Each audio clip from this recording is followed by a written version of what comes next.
এই নে। কি আপনি আমাকে মারছেন কেন? আমার সিদ্ধান্তের কি সিদ্ধান্ত?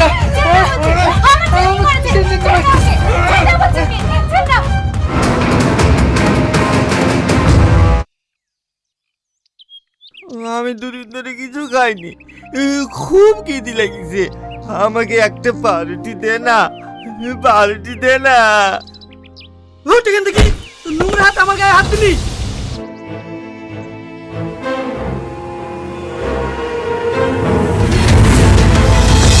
এখানে আর চা খেতে হবে না, চাটা পরে গিয়ে খা।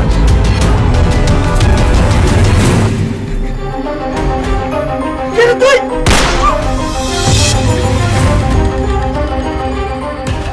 আমিও তোর নোংরা গায়ে হাত দিতে চাই না।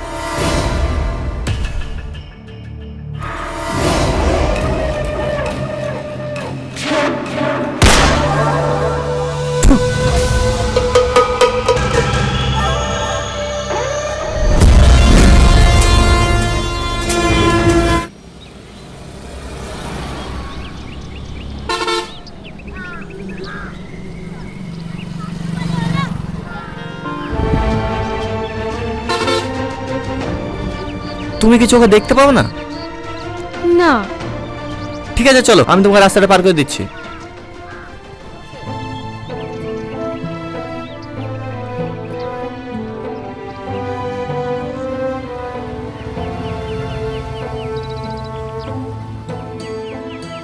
বলছি তোমার বাড়িটা কোথায়?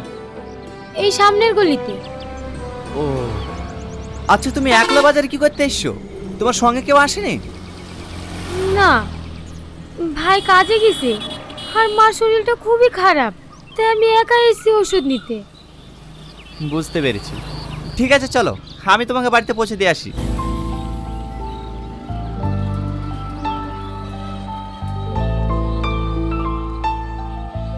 স্টপ! ওই দেখ আমার শের চলে এসছে। এই নে মিষ্টি মুখ কর। দাদা, ফেরা গেল আপনাকে এত খুশি দেখিনি।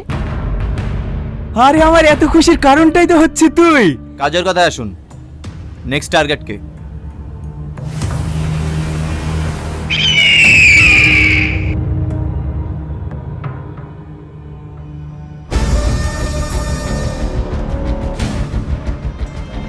বাড়িতে কেউ আসেন, একটু সাহায্য করুন না।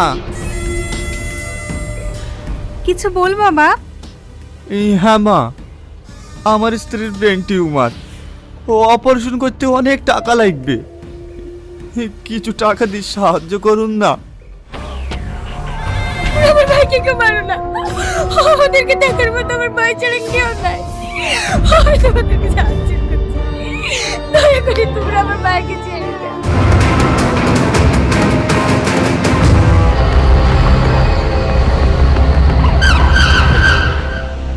কি হলো? চুপ করে থাকলি যে, বল। ওরা অসহায়, ওর একটি অন্ধ বোন আছে, ওর ভাই ছাড়া ওদেরকে দেখার কেউ নেই, তাই ওকে মারতে গিয়ে আমার বিবেকে বাধা দিয়েছে। তোর মনে বিবেক জাগতে পারে, আমার কোনো বিবেক নেই। ওকে আমি মারবো বলেছি, মারবই। ওই অসহায় ছেলেটা কি এমন অন্যায় করেছে তা আপনি ওকে মারবেন? কি অন্যায় করেছে? ওই শালা ভিখারির বাচ্চা এক কোটিপতির মেয়েকে প্রেমের জালে ফাঁসিয়েছে। আমি বেঁচে থাকতে ওদের গায়ে একটা আঁচড়ও লাগতে দেব না।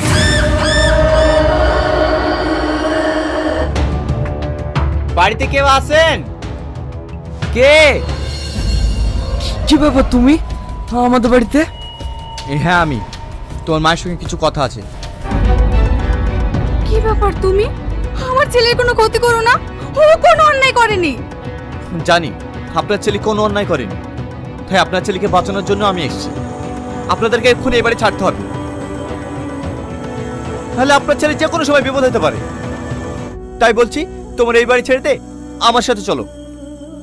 কিন্তু বাপ, আমাদের আর্থিক অবস্থা এখন ভালো না, এখন আমরা কোথায় যাব, কি করব? আপনি কান্না করবেন না, সে ব্যবস্থা আমি করব। চলেন আমার সঙ্গে।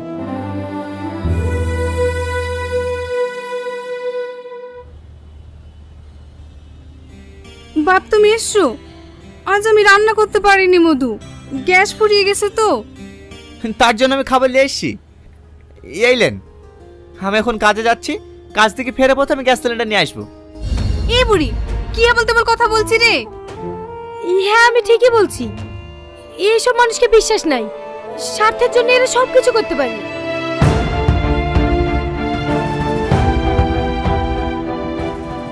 এই বুড়ি তুই ছেলেটাকে সবসময় অপমান করিস কেন বলতো? ছেলেটা সব কিছু ত্যাগ করে শুধুমাত্র আমাদের জন্য দিনরাত খেটে যাচ্ছে। ছেলেটা কত কষ্ট পায় তুই জানিস? ও যদি সত্যি খারাপ হতো না তাহলে আমাদের দেখতো না। দেখো মা, তোমরা ওকে বিশ্বাস করতে পারো, কিন্তু আমি না। মা আমি বাথরুমে যাব, জুতোগুলো কোথায় রেখেছো? জুতোগুলো বাইরে রাখা আছে, তুই একটু দাঁড়া, তোর ভাইকে আমি খেতে দিচ্ছি। এলাও জুতো। কে? আমি টনি। আপনি কেন আমার জুতো নিয়ে এসেছেন? তুমি যদি দেখতে পেতে তাহলে কি আমি নিয়ে আসতাম? চলো তোমাকে পৌঁছে দিয়ে আসি।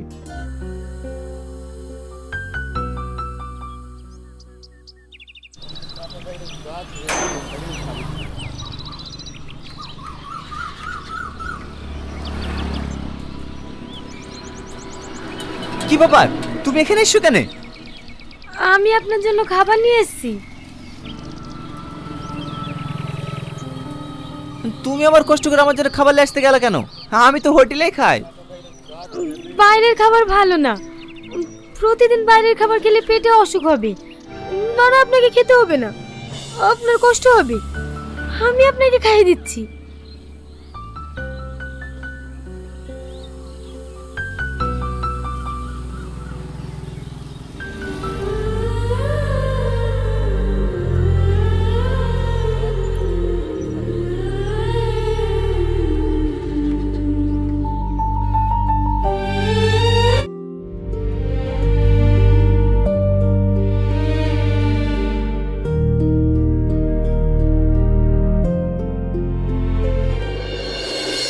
আপনি আমার জীবনে আসার পর থেকে আমার জীবনটা একদম পাল্টে গেছে। কই, আমি আবার তোমার জন্য কি করতে পেরেছি? অনেক কিছু করেছেন জানেন। আমার আগে খুব ইচ্ছে করত এই পৃথিবীর সৌন্দর্য দেখতে,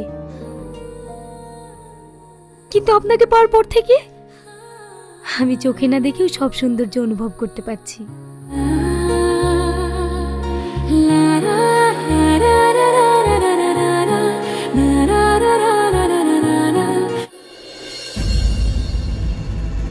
অসভ্য মহিলা, দেখে চলতে পারো না, কানা নাকি? সরি ম্যাডাম, আমি ওর ওই ক্ষমা চাইছি। আসলে ও চোখে দেখতে পায় না তো। তার মানে সত্যি কানা? এসব কানা কানা নিয়ে রেস্টুরেন্টে আসেন কেন? যত টাকাই লাগুক আমি তোমার দৃষ্টি ফিরিয়ে আনবো। আপনি আমাকে কোথায় নিয়ে এসেছেন? তোমার চোখ দেখানোর জন্য তোমাকে একটা বড় হসপিটালে নিয়ে এসেছি। ফালতু ফালতু আপনি কেন টাকা খরচ করতে যাচ্ছেন? আমি কোনোদিনই ভালো হব না।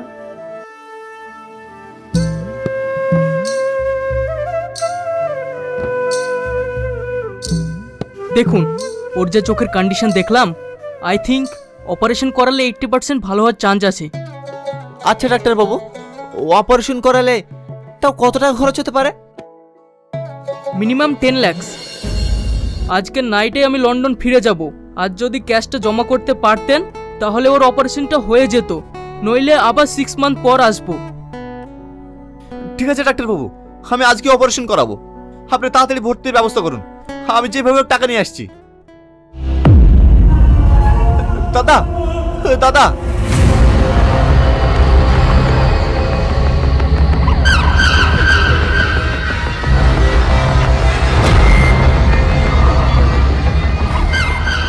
আরে টনি, এতদিন পর তোর এই দাদার কথা মনে পড়লো? দাদা, আমি খুবই বিপদে পড়ে আপনার কাছে এসেছি, আমাকে 10 লাখ টাকা দেন না। হ্যাঁ দাদা, আবার লেট হয়ে যাচ্ছে, আমি পরে সে একদিন কথা বলবো। যা, শালাকে উপরে পাঠিয়ে দিয়ে টাকাটা নিয়ে আয়। ঠিক আছে বস।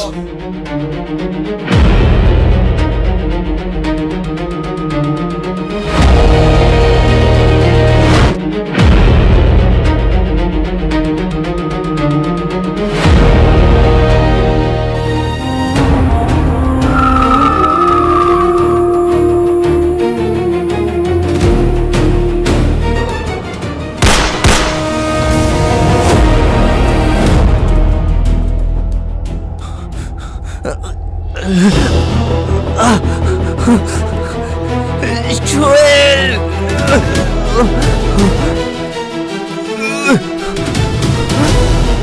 এই দরজা খোল, খোল বলছি, নাহলে বোম মেরে উড়িয়ে দেবো। ভাই, এতে 10 লাখ টাকা আছে। আজকে চাল বড় অপারেশন, তাড়াতাড়ি হসপিটালে যাও।